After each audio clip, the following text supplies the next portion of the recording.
السلام علیکم ناظرین، آپ دیکھ رہے ہیں BC world news. Pakistan Peoples Party city Faisalabad کے صدر رانا نعیم دستگیر خان اور دیگر نے سابق وزیر اعظم پاکستان اور بانی chairman Pakistan Peoples party Zulfikar Ali Bhutto شہید کی 93ویں سالگرہ کے موقع پر پریس کلب ہال میں منعقدہ تقریب کے شرکت سے خطاب کے دوران کیا۔ اس موقع پر ڈپٹی کمشنر شعبہ خواتین سینٹرل پنجاب نور النساء ملک، سینئر نائب صدر شیخ محمد اسلام، سابق ٹکٹ ہولڈر شیخ افضل ٹائٹینک، سیکرٹری اطلاعات رانا خاور جاوید، میڈیا کوآرڈینیٹر محمد اطہر شریف، سابق ٹکٹ ہولڈرز چودھری صادق، چودھری عمر دراز آزاد، ندیم حیات کھرل، ندیم غفاری قائم، سیکرٹری افتخار حلیم رضا، secretary record Muhammad Zaman Khan, office secretary شیخ محمد یاسین، نائب صدور آغا اعجاز میاں بشارت، سینئر رہنما میاں شاہد رضا، سینئر رہنما چودھری عباس گجر، میاں انتظار اشفاق حسین، سینئر رہنما سید انعام شاہ،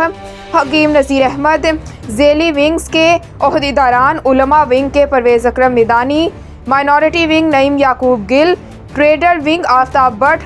Peoples labour Rana Manzoor Khan, peoples unity Iqbal Hassan, zonal صدر Syed Hasnain Shah, cultural wing Babar Bhutto, labour bureau Yaqoob Ansari, Chaudhry Sultan Manzoor Jori, Chaudhry Nizam Akram Chauhan اور سینئر رہنما محمد علی بھی تقریب میں موجود تھے۔ تقریب کے آخر میں بھٹو شہید کی سالگرہ کا کیک بھی کاٹا گیا اور ملک میں جمہوریت کے استحکام اور پاکستان کی سربلندی کے لیے